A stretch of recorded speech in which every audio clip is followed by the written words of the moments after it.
Creating a landing page that fits all screen sizes is an essential aspect of web design. Today, I'll guide you through the process of making a landing page that seamlessly adjusts to various screen sizes. There are two main types of websites: responsive and static.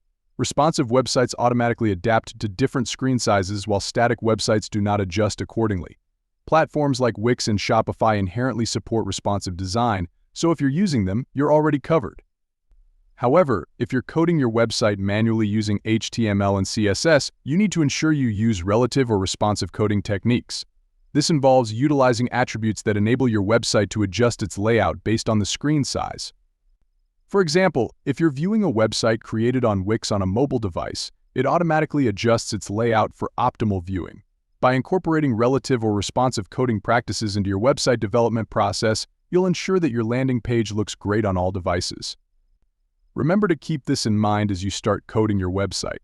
With these techniques, you'll be able to create a landing page that fits all screen sizes effortlessly.